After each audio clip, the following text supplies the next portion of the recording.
Baik, bismillahirrahmanirrahim. Assalamualaikum warahmatullahi wabarakatuh. Alhamdulillahirrahmanirrahim. Pada kesempatan kali ini kita masih bisa berkumpul walaupun secara virtual di mata kuliah Kimia Unsur Transisi. Di sini kami dari kelompok 2 akan menjelaskan mengenai logam transisi deret utama. Sebelumnya izin memperkenalkan diri, nama saya Sofia Asti Istighfari, saya sebagai moderator dan ada rekan saya Fitriati Sadia, ada Hilman, ada Laras, Maya, Yogi, Reza, dan juga Wan.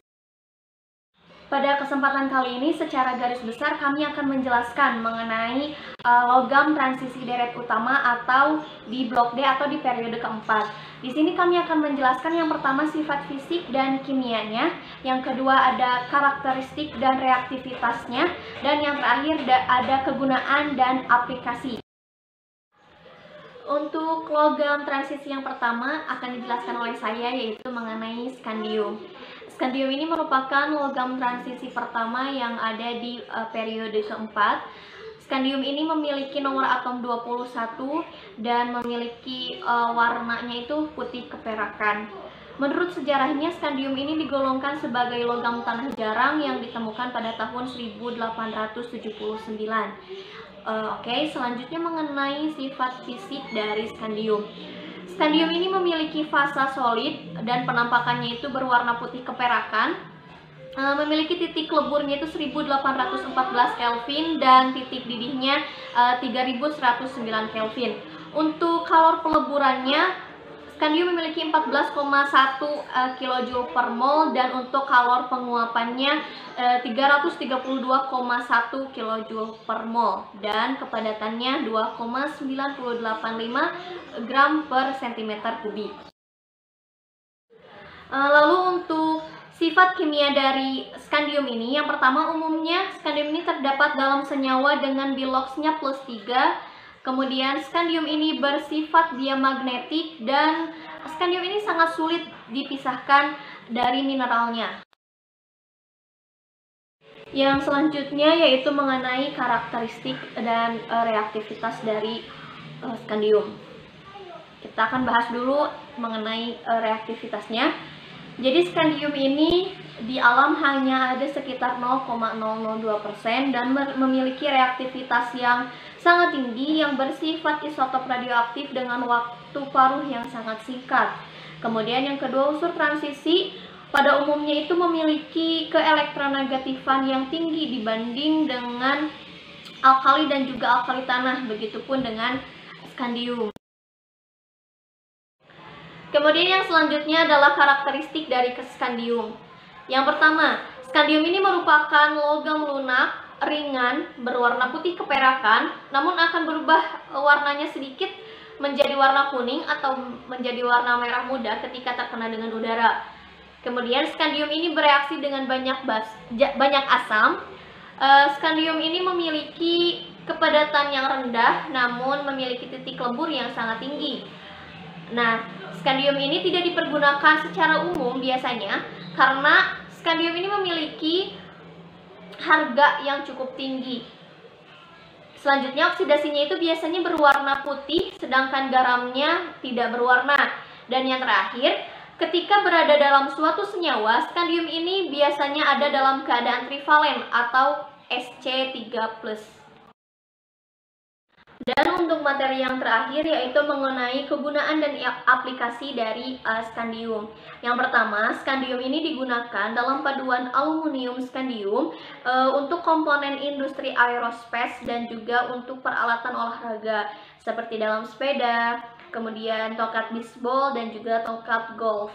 Yang kedua, digunakan dalam lampu uap merkuri untuk mereplikasikan sinar matahari di studio industri film ataupun televisi. Yang ketiga, isotop radioaktif dari Sc ini digunakan dalam kilang minyak sebagai agen pelacakan. Dan kegunaan yang terakhir itu adalah skandium sulfat yang sangat encer biasanya digunakan untuk meningkatkan perkecambahan biji seperti biji jagung, gandum, dan juga yang lain-lain. Mungkin sekian yang dapat saya sampaikan, materi selanjutnya akan disampaikan oleh rekan saya. Oke, di sini saya akan menjelaskan mengenai titanium. Nah, titanium tersebut ditemukan di Cornwall, Kerajaan Britania Raya pada tahun 1791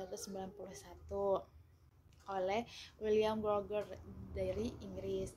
Nah, dan dinamai titanium oleh Martin Heinz Chloroplath dari Jerman.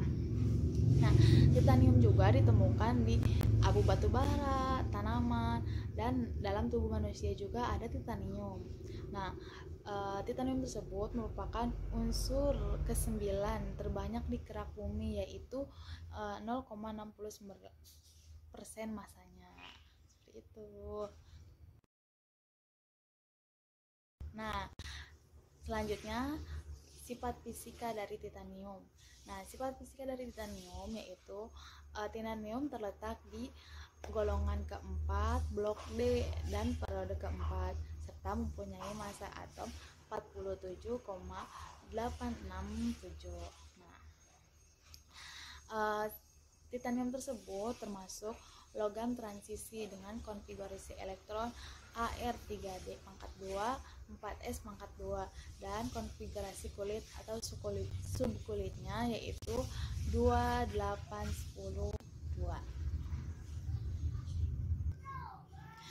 Titanium mempunyai titik lebur yaitu 1941 Kelvin atau 1668 Celcius atau 3034 Fahrenheit, dan mempunyai titik didih yaitu 3560 Kelvin dan atau 3287 Celcius atau 5949 Fahrenheit. Nah, untuk kepadatan tersebut, titanium mempunyai kepadatan 4506 gram per cm kubik, dan peleburannya yaitu 14,15 kJ per mol. Nah, titanium tersebut mempunyai kalor penguapan yaitu 4250 kJ per mol, serta mempunyai kalor molar sebanyak 25.060 Joule per kimol. Nah, unsur titanium tersebut memiliki sifat atom yaitu mempunyai bilox 4321 dan merupakan oksida amphoter, yaitu mempunyai nilai keelektronegatifan 1,54. Nah, titanium tersebut memiliki jari-jari atom yaitu 147 pm dan jari-jari kovalen yaitu 160 pm. Nah, sifat lain dari titanium yaitu mempunyai struktur kristal berbentuk heksagonal dan arah magnet paramagnetik. Nah, seperti itu. Nah, selanjutnya yaitu sifat kimia. Sifat kimia dari titanium tersebut yaitu logam transisi yang kuat, ringan, berkilau, dan tahan korosi, termasuk tahan terhadap air laut atau klorin. Nah, dengan titanium memiliki warna putih, metalik, dan keperakan. Reaktivitas dan karakteristik dari titanium yaitu unsur yang tidak reaktif namun bereaksi ketika dengan non-logam atau reaktif. Nah, seperti contohnya hidrogen, oksigen, nitrogen, halogen, karbon, boron, silikon, dan sulfur. Akan tetapi pada temperatur tertentu. Nah, contohnya yaitu pada nitrida, karbida, dan borida. Nah, karakteristik titanium yaitu memiliki kekuatan yang sangat tinggi untuk rasio berat. Meskipun 60% lebih padat dari aluminium, namun 2 kali lebih kuat. Nah, kekuatannya itu bisa sebanding dengan baja, akan tetapi titanium itu biasanya 45% lebih ringan. Nah, terus karakteristik yang kedua itu biasanya titanium memiliki ketahanan korosi yang tinggi. Diperkirakan titanium hanya akan menimbulkan korosi dengan ketebalan selembar kertas dalam 4.000 tahun di air laut.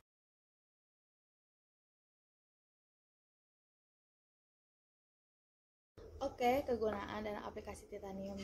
Nah, pada militer yaitu dibuat untuk peralatan perang, dan untuk pesawat biasanya digunakan untuk badannya karena tahan korosi dan mempunyai temperatur tinggi, tidak mengalami perubahan kekuatan, makanya sering digunakan untuk badan pesawat atau kerangkanya pesawat gitu.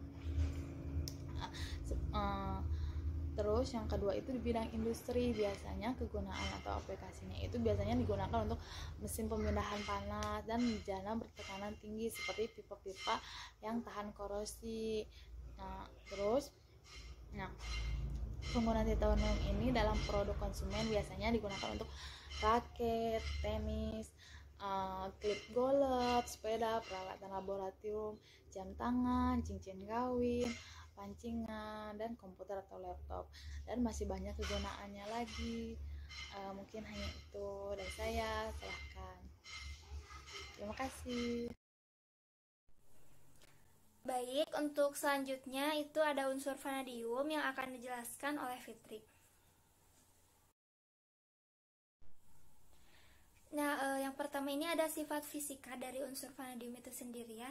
Jadi vanadium ini memiliki simbol dengan huruf V, kemudian berwujud padat, berwarna abu-abu cerah dan agak ringan. Kemudian massa atomnya itu sebesar 50,9415. Dan untuk titik didihnya yaitu 3680 Kelvin. Kemudian titik leburnya yaitu 2183 Kelvin. Kemudian massa jenisnya yaitu 6,11 gram per cm kubik. Vanadium memiliki elektronegativitas sebesar 1,63. Kemudian konfigurasi elektron vanadium yaitu konfigurasi elektron dari Ar, 3d pangkat 3 dan 4s pangkat 2. Kemudian untuk nilai kalor peleburannya yaitu sebesar 21,5 kJ per mol. Kemudian unsur vanadium ini memiliki struktur kristal kubus pusat badan ya atau BCC, body center cubic. Ini ada gambarnya, bisa dilihat ya. Kemudian unsur vanadium sendiri memiliki lebih dari satu bilangan oksidasi. Di antaranya 5, 4, 3, 2. Kemudian entalpi penguapannya yaitu 446,7 kJ per mol. Jari-jari kovalennya 153 kurang lebih 8 piknometer. Jari-jari atomnya 134 piknometer. Kemudian untuk konduktivitas listriknya 4 kali 106 pangkat minus 1 cm pangkat minus 1. Kalor penguapannya 459 kJ per mol. Untuk kapasitas kalor molarnya yaitu 24,89 Joule per mol Kelvin.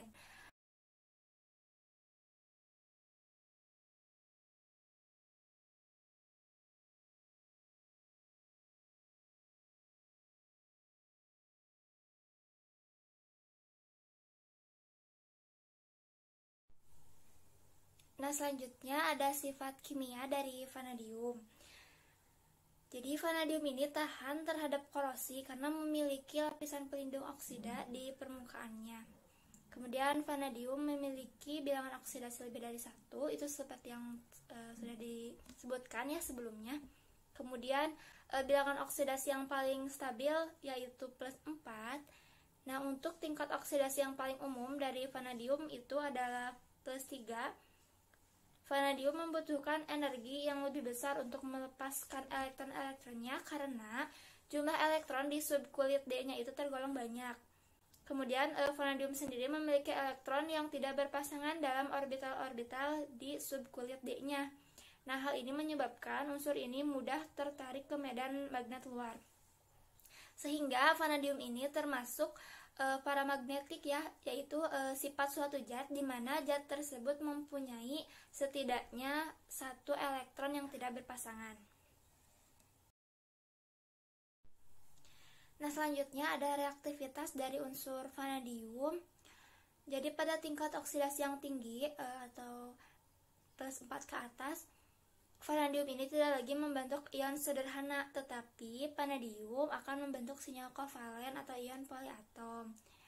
Nah, oleh karena itu vanadium ini bersifat oksidator yang baik. Kemudian vanadium ini memiliki tingkat oksidasi yang tertinggi jika berikatan dengan unsur yang sangat elektronegatif seperti unsur O dan F. Nah, kemudian unsur logam vanadium ini akan teroksidasi di udara yang bersuhu sekitar 660 derajat Celcius menjadi pentaoksida.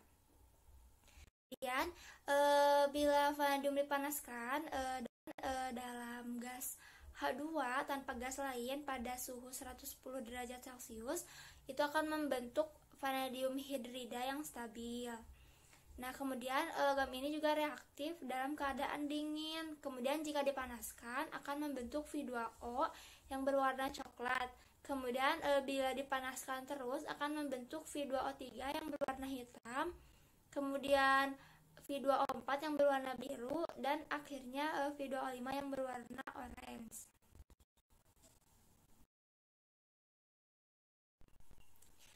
Nah, jadi ketika ada dalam senyawa, vanadium ini sebagian besar itu ada dalam keadaan oksidasi V. Nah, kemudian untuk keadaan oksidasi warna-warni vanadium sendiri ini ada gambarnya ya, bisa dilihat. Untuk bilangan oksidasi plus 2 itu berwarna lavender atau berwarna seperti ungu begitu. Kemudian yang bilangan oksidasi plus 4 itu berwarna biru. Kemudian bilangan oksidasi plus 5 berwarna kuning, dan bilangan oksidasi plus 3 berwarna hijau. Nah, dalam reaksi oksidasi ini ya, kita bisa melakukan reaksi pada labu kecil seperti labu Erlenmeyer begitu. Nah, pada keadaan normal biasanya labu itu disumbat dengan sebuah kapas ya. Nah, penyumbatan ini dilakukan untuk mencegah terjadinya reoksidasi vanadium yang memiliki tingkat oksidasi yang lebih rendah, khususnya tingkat bilangan oksidasi plus 2 oleh oksigen di udara. Nah, contohnya untuk reaksi oksidasi ion vanadium 2 ya, atau ion vanadit, di mana bilangan oksidasinya itu plus 2. Nah, jadi ion vanadium 2 ini sangat mudah teroksidasi. Nah, jika tadi kita melepas kapas dari labu Erlenmeyer itu ya, dan menuangkan sebagian larutannya itu ke dalam tabung reaksi, nah maka warnanya itu akan berubah menjadi hijau. Kenapa? Karena ion vanadit ya, ion vanadit ini akan mengalami oksidasi karena adanya pengaruh bersentuhan langsung dengan oksigen di udara, sehingga bilangan oksidasinya itu menjadi naik ya plus 3, dan warna larutannya menjadi hijau. Nah, kemudian bila larutan ini dibiarkan gitu ya dalam jangka waktu yang lama, maka larutan akan berubah menjadi warna biru. Kenapa? Karena ya terjadi oksidasi kembali karena bersentuhan langsung dengan oksigen di udara, sehingga bilangan oksidasinya itu menjadi plus 4. Nah, selanjutnya ada kegunaan dan aplikasi vanadium. Nah, sebenarnya ya kegunaan dan aplikasi vanadium ini sangat banyak, terutama dalam industri. Tapi di sini saya hanya akan menyebutkan 3 saja. Nah, yang pertama, jadi seperti yang sudah kita ketahui ya, sifat dari vanadium ini jika berada dalam oksidasi yang tinggi plus 4 ke atas itu dia bertindak sebagai oksidator yang baik, sehingga digunakan sebagai katalisator dalam oksidasi naftalen, kemudian dalam oksidasi SO2 menjadi SO3, kemudian digunakan juga sebagai katalisator dalam pembuatan asam sulfat, terus dalam anhidrida maleat, kemudian dalam oksidasi alkohol, dan juga dalam pembuatan keramik, serta digunakan juga dalam pembuatan kaca ya, untuk menghasilkan warna hijau dan juga biru. Kemudian yang kedua, nah paduan vanadium ini digunakan dalam reaktor nuklir karena logam ini memiliki kemampuan penyerapan neutron yang rendah. Nah, yang ketiga, paduan titanium, aluminium, vanadium ini digunakan dalam mesin jet dan untuk pesawat yang berkecepatan tinggi. Mungkin karena sifatnya ya yang tadi kita telah sebutkan, sifatnya ini vanadium ini bersifat agak ringan. Nah, ini ada gambarnya ya, bisa dilihat seperti itu. Ini gambar SR-71B dari Dryden Flight Research Center NASA yang mampu terbang dengan kecepatan lebih dari 2.200 mph dan pada ketinggian lebih dari 85.000 kaki.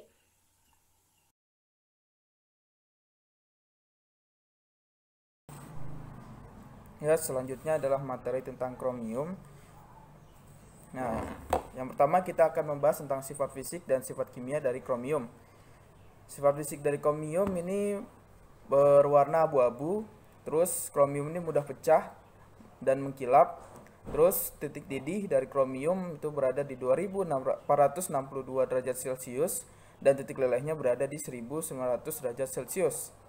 Nah, kromium ini memiliki kerapatan 7,1 gram per cm kubik dan massa atomnya 51,996 gram per mol.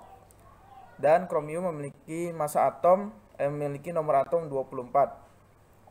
Sifat kimia dari kromium itu tidak larut dalam air ya, karena dia memiliki reaktivitas yang tinggi. Terus larut dalam kebanyakan asam pada suhu kamar bereaksi dengan oksigen menjadi CR2O3. Selanjutnya adalah karakteristik dan reaktivitas dari kromium. Nah, karakteristiknya ini yang pertama, kromium mempunyai konfigurasi elektron 1s2, 2s2, 2p6, 3s2, 3p6, 4s2, dan 3d4. Sangat keras, mempunyai titik leleh dan titik didih tinggi di atas titik leleh dan titik didih unsur-unsur transisi deretan pertama lainnya. Nah, bilangan oksidasi yang terpenting adalah plus 2, plus 3, dan plus 6 disebut terpenting karena reaksi dan senyawa kromium yang sering ditemukan hanya menyangkut kromium dengan bilangan oksidasi plus 2, plus 3, dan plus 6. Bilangan oksidasi plus 2, plus 3, dan plus 6 adalah bilangan yang menyatakan sifat muatan spesi tersebut ketika terbentuk dari atom-atomnya yang netral. Jika di dalam keadaan murni, melarut dengan lambat sekali dalam asam encer membentuk garam kromium 2. Selanjutnya yaitu reaktivitas. Nah, pada teori HSAB, Cr3+ termasuk golongan asam keras yang dapat bereaksi dengan basa keras membentuk CrF3, Cr2SO4 dua kali. Atau bisa disebut sini reaktivitas dari kromium pada bilangan oksidasi 3+ itu pada teori HSAB itu dia memiliki disebut basa keras, asam keras. Nah, akan bereaksi dengan basa keras untuk membentuk senyawa-senyawa kompleks yang seperti saya sebutkan tadi. Terus yang kedua itu sukar bereaksi dengan air. Oke, selanjutnya itu adalah kegunaan dan aplikasi dari kromium. Nah, kegunaan yang pertama itu sekitar 87% kromium yang digunakan di Amerika sebagai paduan. Penambahan kromium membuat produk akhir lebih keras dan lebih tahan terhadap korosi. Sekitar 70% dari semua kromium digunakan dalam produksi stainless steel. Ya, di sini jadi kromium ini bisa menjadi pelapis untuk tahan korosi ataupun sebagai bahan dasar dari produksi stainless steel. Tuh. Nah, di sini ada aplikasi dari kromium. Yang pertama itu senyawa kromforida. Nah, biasa digunakan di percetakan, pencelupan, dan kain wol lengket. Nah, yang kedua, oksida kromat atau Cr2O3 digunakan untuk pigmen hijau pewarna pada cat, atap aspal, dan bahan keramik. Batu bata tahan api, amplas. Nah, selanjutnya itu kromat sulfat atau Cr2SO4 3 kali. Yaitu pigmen biasa digunakan di pigmen hijau di cat, keramik, glasir, pernis, dan tinta atau pelapis krom. Selanjutnya yaitu yang terakhir kromium borida yaitu atau CRB. Bahan tahan itu biasa digunakan sebagai bahan tahan api, konduktor listrik suhu tinggi.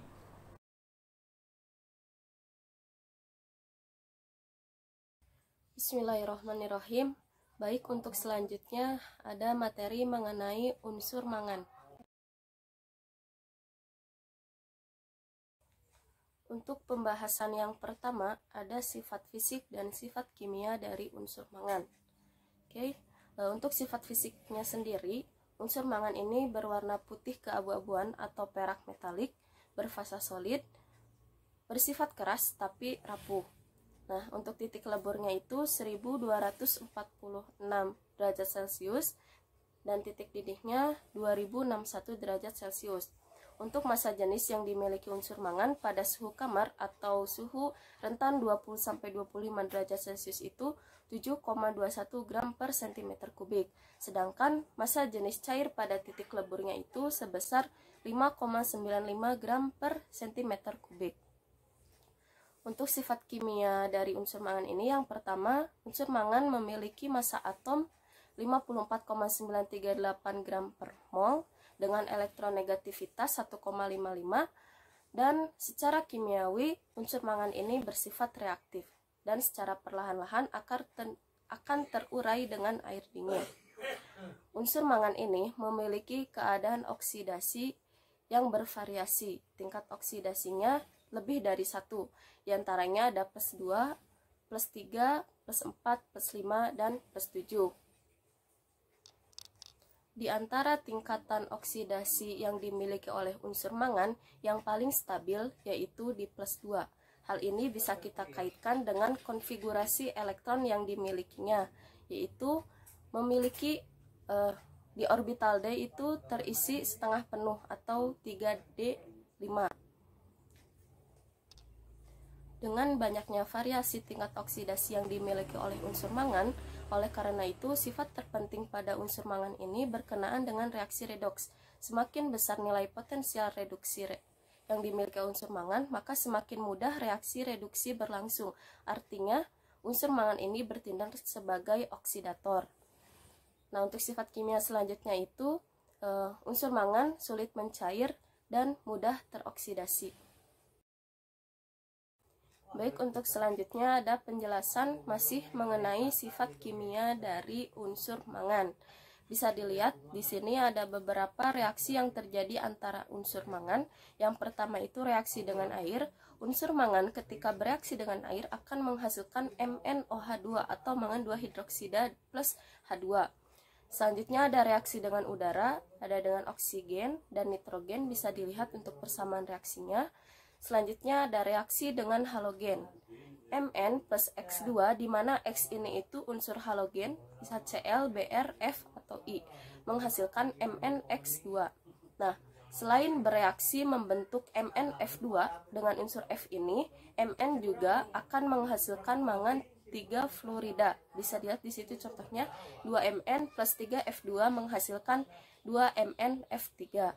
Nah, yang terakhir itu ada reaksi dengan asam, di mana reaksi asam ini akan menghasilkan ion Mn2+, sehingga dapat dilihat bahwa mangan akan stabil saat bereaksi dengan asam karena menghasilkan ion Mn2+. Baik, untuk pembahasan selanjutnya ada mengenai karakteristik dan reaktivitas unsur mangan. Yang pertama ada karakteristik. Mangan berupa logam transisi yang berwarna perak metalik, keras, rapuh, dan bisa memoles cat tingkat tinggi. Logam ini tidak magnetis, sulit meleleh namun mudah teroksidasi. Nah, logam merusak pada paparan udara. Ketika dipanaskan akan oksidasi menjadi Mn3O4. Logam dan ion mangan ini bersifat paramagnetik, artinya tertarik oleh medan magnet. Nah, mangan mempunyai isotop yang stabil, yaitu 55. Karena titik leburnya yang tinggi, mangan juga bersifat memiliki daya hantar listrik. Selanjutnya ada reaktivitas. Secara umum, unsur transisi ini reaktivitasnya lebih rendah dibandingkan logam alkali dan logam alkali tanah. Mengapa? Karena keelektronegatifannya yang besar. Namun, karena unsur transisi ini mudah teroksidasi, secara kimiawi juga mempunyai sifat yang reaktif. Dibuktikan dengan tadi ada beberapa persamaan reaksi yang terjadi antara unsur mangan dengan yang lainnya. Nah, ketika murni, mangan ini bersifat reaktif dan sebagai bubuk akan terbakar dalam oksigen dan larut dalam asam encer. Dengan unsur-unsur non-metal atau non-logam itu tidak begitu reaktif, tetapi sering bereaksi hebat pada pemanasan, contohnya tadi pada unsur oksigen. Nah, keelektronegatifan ini berpengaruh kepada reaktivitasnya. Semakin ke kanan, semakin berkurang reaktivitasnya. Perbedaan reaktivitas ini didasarkan pada jumlah elektron valensi, elektron pada orbitalnya. Untuk selanjutnya, Mn2+ ini menurut teori HSAB merupakan golongan dari asam keras. Artinya, unsur mangan akan bereaksi lebih cepat membentuk ikatan logam jika bereaksi dengan basa keras juga. Contohnya dengan NaOH, karena OH itu bersifat basa keras. Baik, pembahasan selanjutnya yaitu mengenai aplikasi dan kegunaan unsur mangan. Bisa dilihat yang pertama ada kegunaannya di bidang industri itu untuk baja. Nah, mangan ini meningkatkan kualitas tempaan pada besi atau baja, baik dari segi tempaannya, kekuatan kekerasannya, maupun kemampuan pengerasannya. Nah, selain itu, unsur mangan ini juga dapat mengikat belerang yang mencegah terjadinya pembentukan FeS, di mana FeS ini dapat merapuhkan si bajanya. Yang kedua ada campuran aluminium. Nah, mangan atau aluminium dengan kadar mangan 1,5% itu dapat meningkatkan atau mempunyai tingkat perlawanan yang tinggi untuk mencegah terjadinya pengkaratan. Yang ketiga ada pigmen dan zat warna dalam keramik. Nah, selain itu, mangan ini dapat menghilangkan warna hijau pada gelas yang disebabkan oleh pengotor besi. Nah, selain itu juga dapat memberi warna lembayung pada kaca. Yang keempat ada dioksida mangan atau mangan dioksida sebagai depolarisasi di baterai atau sel kering baterai. Yang kedua ada di bidang kesehatan. Nah, mangan ini digunakan untuk larutan PK atau permanganase kalisus, di mana larutan ini itu larutan antiseptik yang mengandung potasium permanganat yang diindikasikan untuk membersihkan luka dan infeksi pada infeksi jamur. Yang kedua, banyak terdapat dalam tubuh. Nah, mangan ini memang sangat diperlukan di tubuh. Salah satunya itu untuk pembentukan tulang, pembekuan darah, dan mengurangi peradangan. Nah, mangan juga merupakan unsur penting untuk penggunaan vitamin B1. Selanjutnya, untuk pengaplikasian unsur mangan ini juga sangat sering digunakan. Bisa dilihat, yang pertama itu KMNO4 atau kalium permanganat itu biasa digunakan untuk oksidator kuat dan digunakan sebagai desinfektan juga.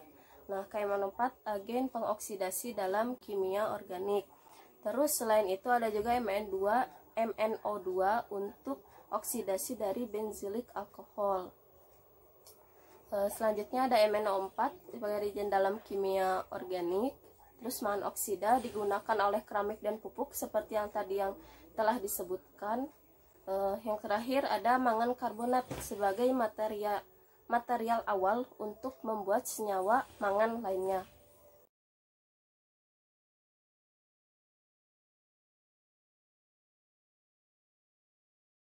Bismillahirrahmanirrahim. Assalamualaikum warahmatullahi wabarakatuh. Perkenalkan, saya Hawarnisa dari kelompok 2 Kimia Unsur Transisi. Di sini saya akan menjelaskan mengenai Fe atau ferrum atau biasa kita kenal dengan besi. Nah, ada beberapa macam besi, biji-biji besi, yaitu ada 5. Yang pertama itu magnetit atau Fe3O4. Nah, magnetit ini merupakan mineral yang memiliki sifat paling magnet di antara mineral alam lainnya. Kemudian yang kedua itu ada hematit. Hematit atau Fe2O3 ini merupakan mineral yang berwarna hitam atau abu-abu atau perak atau juga coklat sampai ke coklat kemerahan.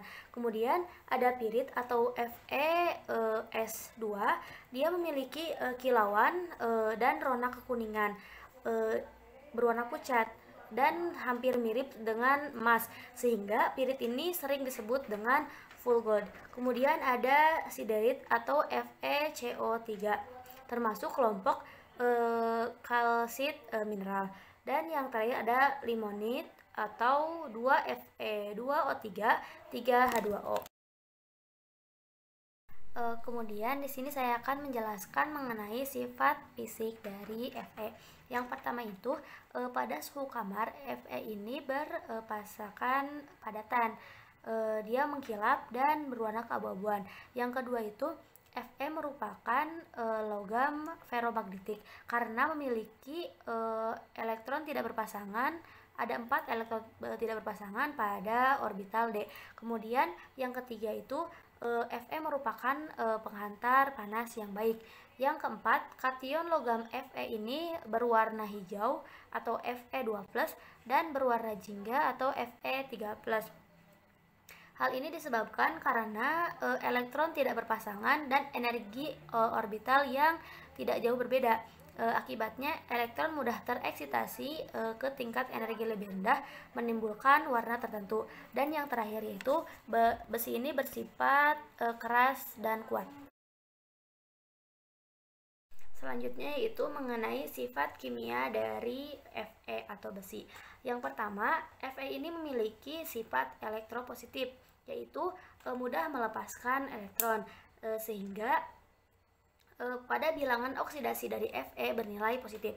Kemudian yang kedua, Fe ini memiliki bilangan oksidasi atau bilox 2, 3, 4, dan 6. Hal ini terjadi karena perbedaan energi elektron pada subkulit 4s dan 3d yang cukup kecil, sehingga elektron pada subkulit 3d terlepas ketika terjadi ionisasi selain elektron pada subkulit 4s. Kemudian yang ketiga ini yaitu logam murni dari Fe sangat reaktif pada secara kimiawi dan mudah terkorosi, khususnya di udara yang lembab atau ketika terjadi peningkatan suhu. Kemudian yang keempat, besi atau Fe memiliki bentuk allotroic ferrit, yaitu alfa, beta, gamma, dan omega pada suhu 700 derajat Celcius, 928 derajat Celcius, dan 1530 derajat Celcius. Nah, bentuk alfa ini bersifat magnetik, tapi ketika berubah menjadi beta, sifat magnetnya menghilang meski pola geometrisnya yang tidak berubah. Kemudian yang kelima yaitu mudah bereaksi dengan unsur-unsur lain seperti sulfur, fosfor, boron, karbon, dan silikon. Kemudian yang keenam, larut dalam asam-asam mineral encer. Dan yang terakhir yaitu oksidanya bersifat amfoter, yaitu oksida yang menunjukkan sifat-sifat basa sekaligus asam. Selanjutnya yaitu mengenai reaktivitas dan karakteristik dari Fe. Yang pertama itu yaitu reaktivitas. Yang pertama ada pembentukan karat. Reaksinya yaitu 4 Fe pasanya solid ditambah 3 O2 pasa gas menjadi 2 Fe2O3 pasanya solid. Kemudian yang kedua yaitu ada reaksi dengan asam. Reaksinya Fe pasa solid ditambah 2 HCl pasanya aquos menjadi FeCl2 pasa aquos ditambah H2 berpasa gas. Kemudian yang ketiga ada bereaksi dengan halida. Reaksinya yaitu 2 Fe pasa solid ditambah 3 Cl berpasa gas menjadi 2 PFeCl3 berpasa solid.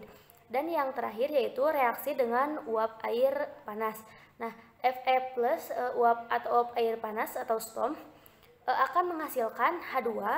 Pembuatan H2 secara tekniknya yaitu ada reaksinya ada 3 Fe berpasa solid ditambah 4 4H2O berpasanya gas menjadi Fe3O4 pasa solid ditambah 4H2 berpasa gas. Selanjutnya yaitu mengenai karakteristik dari besi. Yang pertama, besi adalah logam ulat abu-abu relatif lembut dan merupakan konduktor panas dan listrik yang cukup baik. Kemudian, besi tertarik oleh magnet yang dapat dengan mudah menjadi magnet.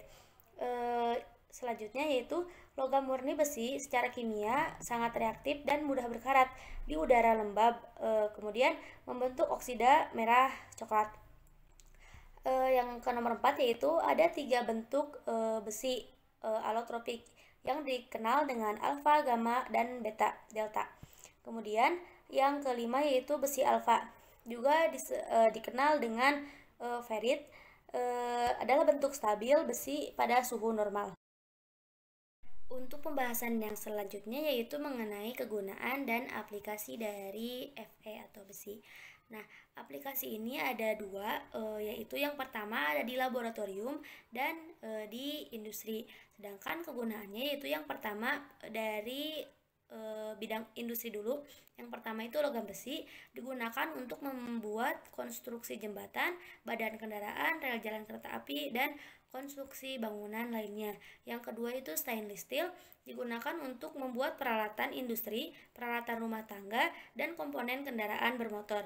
Yang ketiga yaitu baja nikel, baja mangan, dan baja kromium digunakan untuk membuat senjata dan kawat. Kemudian besi 3 klorida atau periklorida digunakan dalam pengolahan limbah dan pengecatan. Kemudian besi 2 sulfat digunakan dalam perawatan tekstil dan pengerasan aluminium dan pembuatan tinta.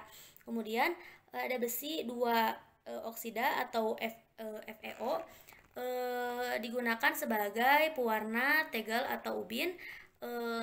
Kemudian yang terakhir yaitu FeOH3 digunakan untuk bahan cat. Selain itu ada juga aplikasinya dari bidang laboratorium, yaitu ada besi 3 klorida atau periklorida digunakan sebagai katalis dan koagulan. Ya, bismillahirrahmanirrahim. Perkenalkan saya Wanda Nurul Solehah. Di sini saya akan melanjutkan unsur transisi selanjutnya, yaitu ada CO atau kobalt. Nah, sejak dahulu senyawa kobalt telah digunakan untuk menghasilkan kaca atau keramik, di mana elemen ini pertama kali diisolasi oleh ahli kimia dari Swedia yang bernama George Brand pada tahun 1735. Kobalt tidak ditemukan dalam bentuk unsur bebas di alam, melainkan umumnya ditemukan dalam bentuk biji atau senyawa. Kobalt biasanya tidak ditambang sendiri, melainkan sebagai produk sampingan penambangan nikel dan tembaga. Biji utama kobalt antara lain ada kobaltit, eritrit, glaucodot, dan skuterudit. Untuk produsen utama kobalt di dunia adalah Republik Demokratik Kongo, Cina, Zambia, Rusia, dan Australia. Selanjutnya di sini ada sifat fisik kobalt. Nah, dapat dilihat dari gambar sendiri, kobalt ini berwujud padatan dan memiliki warna yang berbeda-beda, di mana warna yang berbeda-beda ini sesuai dengan bilangan oksidasi masing-masing, di mana ada logam CO berwarna abu-abu, kemudian logam CO2+ yang berwarna merah, kemudian ada logam CO3+ yang berwarna biru. Nah, kobalt sendiri memiliki nomor atom 27, kemudian massa atomnya 58,9332 gram per mol, dan elektronegativitas menurut Pauling ada 1,8. Kepadatannya 8,9 gram per cm kubik, kemudian titik leburnya ada di suhu 1495 derajat Celcius, dan titik didihnya di 2927 derajat Celcius. Radius van der Waals-nya 0,125 nm, dan radius ionik sesuai dengan oksidasi masing-masing, plus 2 0,078, di plus 3 ada 0,063, dan isotopnya ada 8. Nah, energi ionisasi yang pertama ada 757 kJ per mol, ada kemudian energi ionisasi yang kedua 1666,3 kJ per mol. Kemudian ada energi ionisasi yang ketiganya lebih besar, yaitu 3.226 kJ per mol, dan potensial standarnya ada min 0,28 volt. Kemudian kobalt ini larut lambat sekali dalam asam mineral encer. Nah, selanjutnya di sini ada sifat kimia dari kobalt. Kobalt ini relatif tidak reaktif atau kurang reaktif, meskipun ia larut lambat sekali dalam larutan asam mineral yang encer. Nah, kobalt dapat membentuk senyawa kompleks, dan dalam larutan air terdapat sebagai ion kobalt sebanyak 2% yang berwarna merah. Nah, senyawa-senyawa kobalt 3 ini yang tidak terhidrat atau tak terdisosiasi berwarna biru. Kemudian ion CO3+ tidak stabil, tetapi kompleks-kompleksnya stabil baik dalam bentuk larutan maupun dalam bentuk padatan. Nah, selanjutnya CO2 dapat dioksidasi menjadi kobalt 3. Nah, jika bereaksi dengan hidrogen sulfida, maka akan membentuk endapan berwarna hitam. Dan kobalt ini tahan akan korosi. Selanjutnya, yang terakhir ada unsur kimia kobalt juga merupakan suatu unsur yang bersifat rapuh, agak keras, dan mengandung metal serta kaya sifat magnetis yang serupa setrika. Unsur kimia kobalt adalah batu bintang.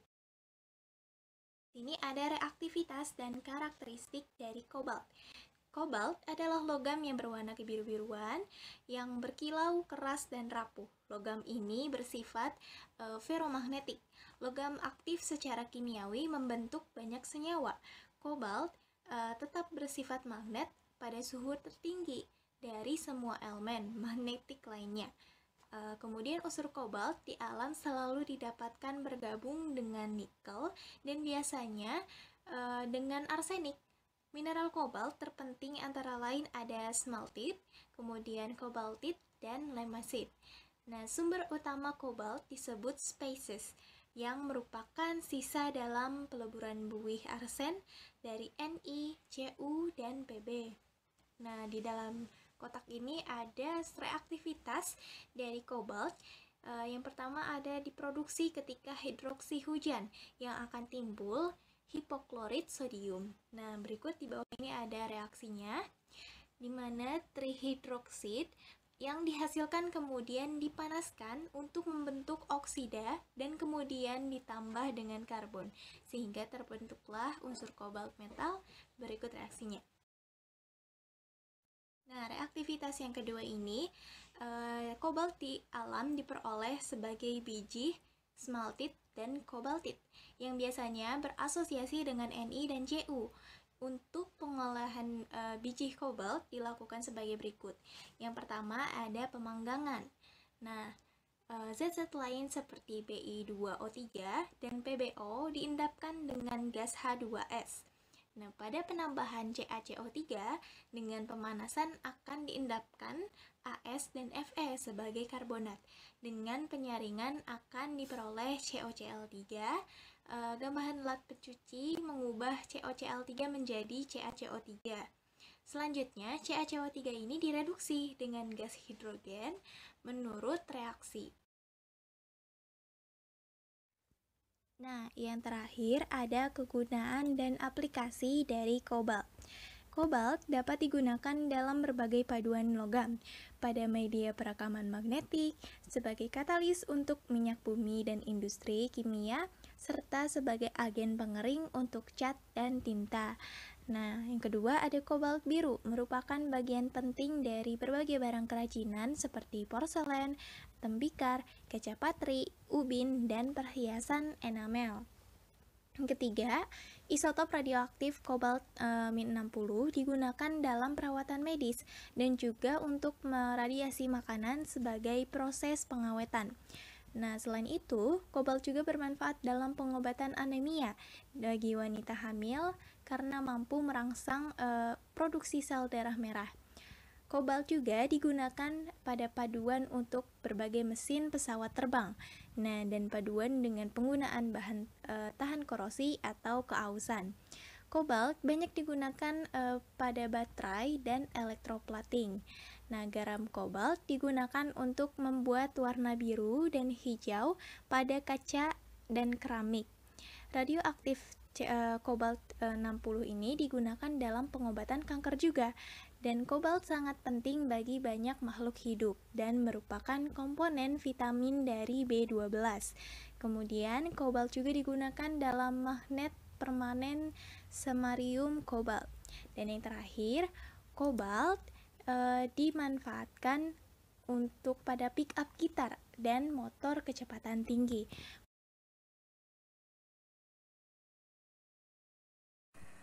Bismillahirrahmanirrahim. Di sini saya akan menjelaskan mengenai salah satu logam unsur transisi, yaitu nikel. Nah, pertama-tama ada sifat fisik dan sifat kimianya terlebih dahulu. Nah, untuk sifat fisik dari logam nikel ini yaitu yang pertama, logamnya bersifat keras, tahan karat, mudah ditempa, dan berbentuk padat. Kemudian logamnya berwarna putih keperak-perakan. Sifatnya tidak berubah jika terkena udara. Tahan terhadap oksidasi dan kemampuan mempertahankan sifat aslinya di bawah suhu yang ekstrim. Nah, dalam keadaan murni, nikel bersifat lembek, tetapi jika dipadukan dengan besi, krom dan logam lainnya dapat membentuk baja tahan karat yang keras. Terus kemudian sedikit ferromagnetis. Selanjutnya juga ada merupakan konduktor yang agak baik terhadap panas dan listrik. Kemudian mudah dipoles, disolder, dan ditarik oleh magnet.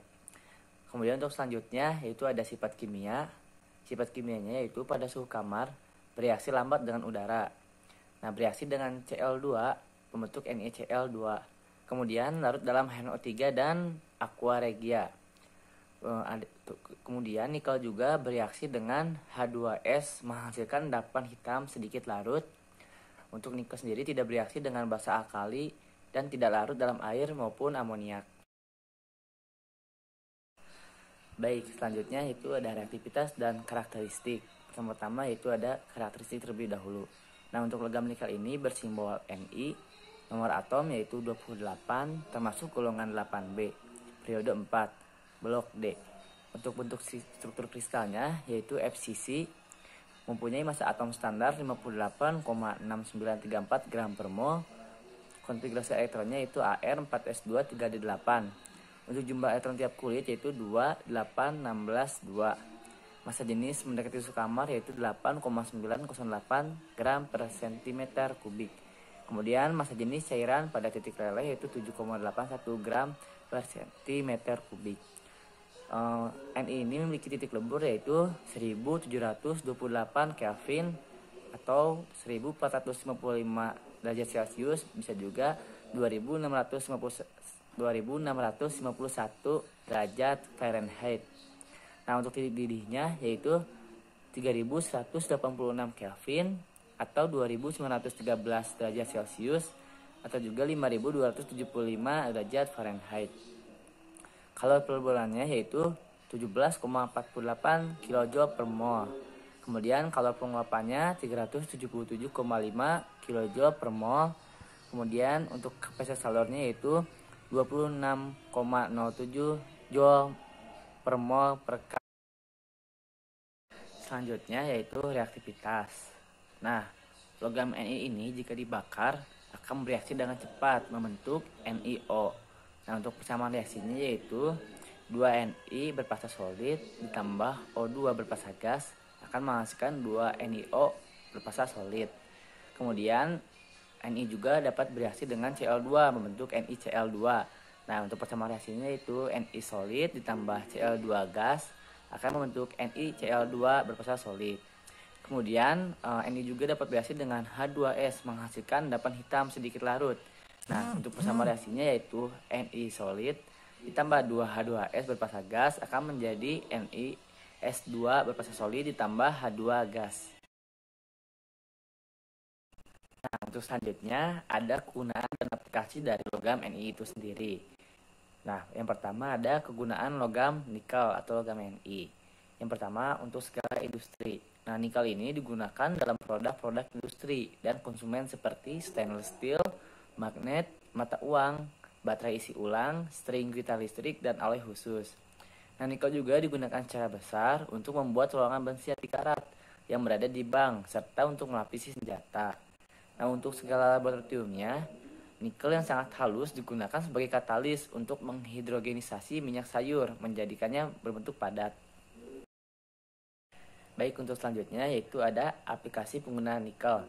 Nah, dikarenakan nikel ini jika dicampurkan dengan logam lainnya, akan membentuk suatu logam yang sangat kuat, ketahanan terhadap korosi, dan ketahanan terhadap suhu tinggi. Maka banyak logam nikel ini diaplikasikan terhadap alat atau benda seperti knalpot, baling-baling pada kapal laut, kawat yang terbentuk dari nikel untuk turbin mesin jet, ataupun penghapus senjata. Nah, oleh karena itu kenapa knalpot yang sering kita gunakan sehari-hari di kendaraan motor tidak pernah terjadi karat ataupun cepat rusak. Karena logam nikel ini yang jika dicampurkan dengan logam lain seperti besi, kromium, ataupun yang lainnya akan menjadi sangat kuat dan tahan terhadap panas maupun korosi. Oleh karena itu, nikel ini sangat berguna sekali untuk kehidupan sehari-hari.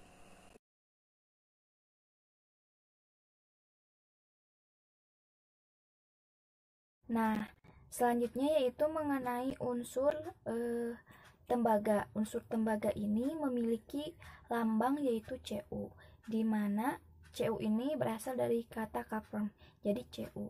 Seperti itu. Kemudian tembaga ini sangat langka dan jarang sekali diperoleh dalam bentuk bebas maupun senyawanya. Nah, mudah didapatnya itu dari mineral-mineral. Nah, biji tembaga yang terpenting salah satunya itu yaitu pirit atau kalkofirit atau CuFeS2. Sedangkan dalam unsur bebas ditemukan di Northern Michigan, Amerika Serikat. Dalam jumlah kecil, tembaga ditemukan pada beberapa jenis tanaman, bulu-bulu burung, terutama yang berbulu terang, dan dalam darah binatang-binatang laut seperti udang dan kerang.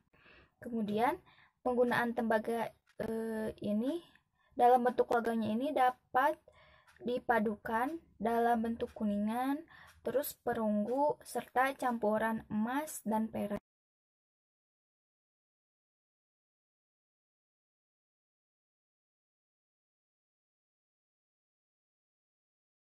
Selanjutnya yaitu mengenai sifat fisik dari unsur tembaga ini, di mana pada slide sebelumnya terlihat ada gambar dari unsur tembaga.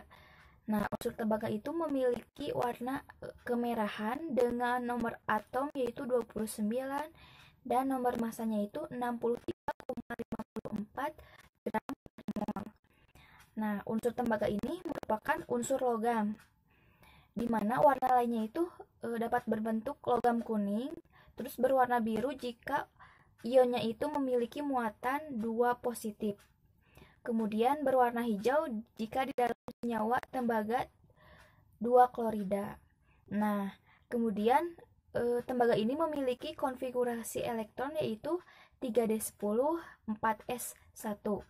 Karena unsur tembaga ini merupakan unsur dari golongan 1B, maka konfigurasi elektronnya itu di kulit D.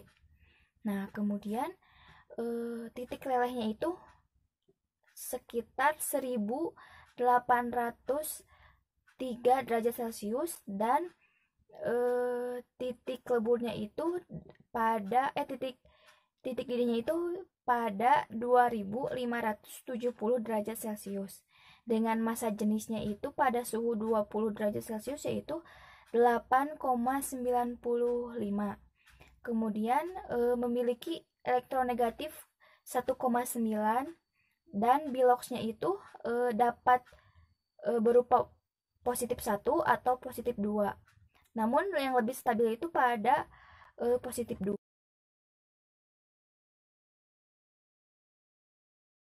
Selanjutnya yaitu sifat kimia dari unsur tembaga. Nah, unsur tembaga ini tidak reaktif dan tahan terhadap korosi, sehingga unsur tembaga tidak dapat bereaksi dengan air. Selain tidak dapat bereaksi dengan air, unsur tembaga juga tidak dapat bereaksi dengan asam, terus oksidator encer seperti HCl encer. Tetapi unsur tembaga dapat bereaksi dengan asam klorida pekat dan mendidih. Kemudian unsur tembaga tidak dapat bereaksi dengan alkali, tetapi larut dalam amonia. Kemudian unsur tembaga ini atau tembaga merupakan unsur yang sulit teroksidasi. Terus tembaga juga memiliki tingkat oksidasi yaitu positif 2 dan positif 1. Selanjutnya yaitu kegunaan dari unsur tembaga. Nah, kebanyakan tembaga ini digunakan untuk peralatan listrik. Konstruksi seperti atap dan pipa, mesin industri seperti penukar panas, dan paduan logam. Nah, paduan tembaga yang sudah dikenal, yang sudah kita ketahui, yaitu perunggu, terus kuningan. Nah, kuningan ini perpaduan tembaga dan seng. Kemudian, paduan tembaga, timah, dan seng yang cukup kuat untuk membuat senjata dan meriam.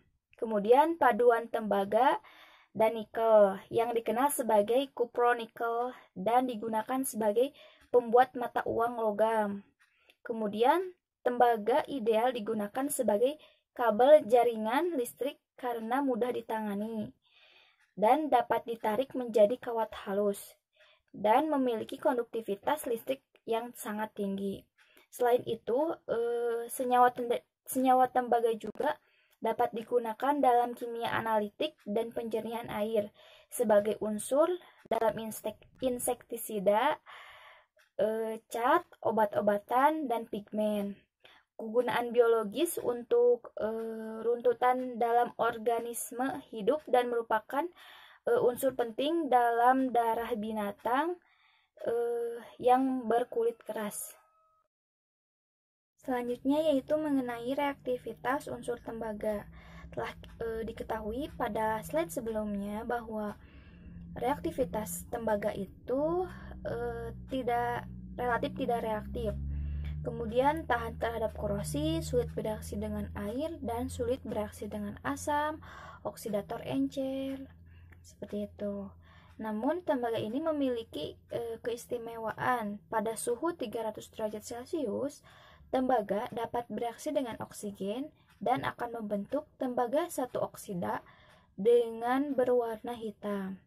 Lalu pada suhu yang lebih tinggi, sekitar pada suhu 1000 derajat Celcius, tembaga bereaksi dengan oksigen akan membentuk tembaga dua oksida yang berwarna merah. Untuk selanjutnya yaitu unsur seng. Seng dalam bahasa Belanda disebut juga zinc atau timah sari adalah unsur kimia dengan lambang kimia yaitu Zn. Seng terletak pada perioda 2B. Seng memiliki kemiripan dengan magnesium karena ion kedua unsur ini berukuran hampir sama. Selain itu, keduanya juga memiliki keadaan oksidasi yang sama.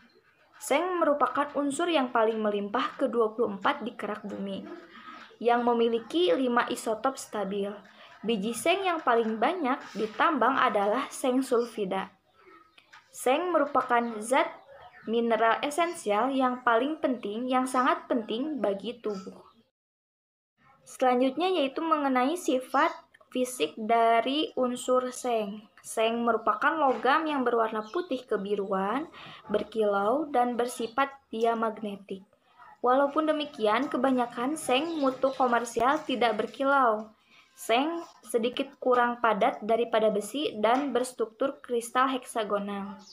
Seng memiliki nomor atom yaitu 30 dan memiliki massa atom relatifnya yaitu 65,37 gram per mol.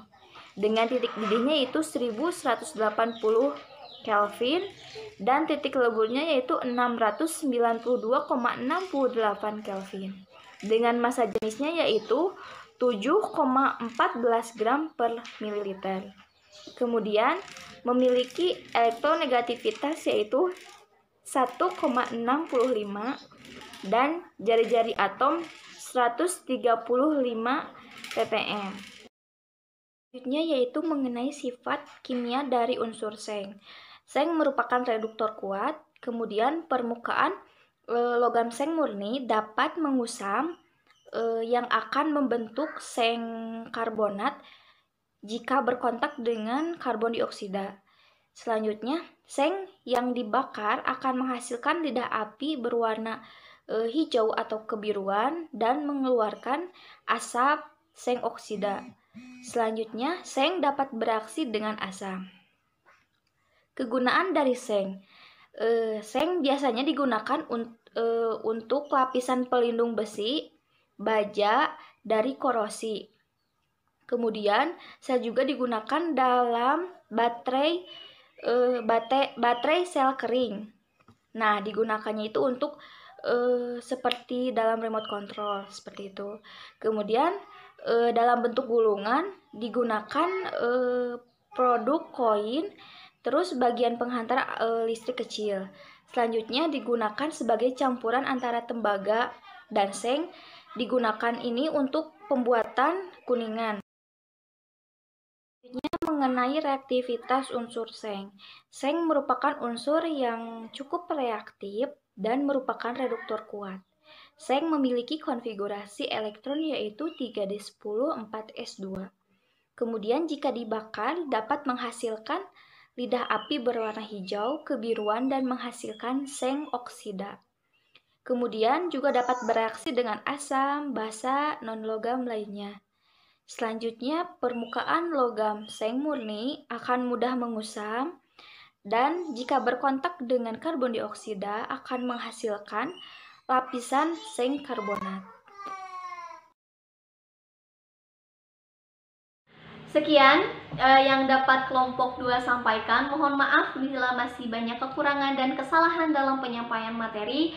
Terima kasih. Wassalamualaikum warahmatullahi wabarakatuh.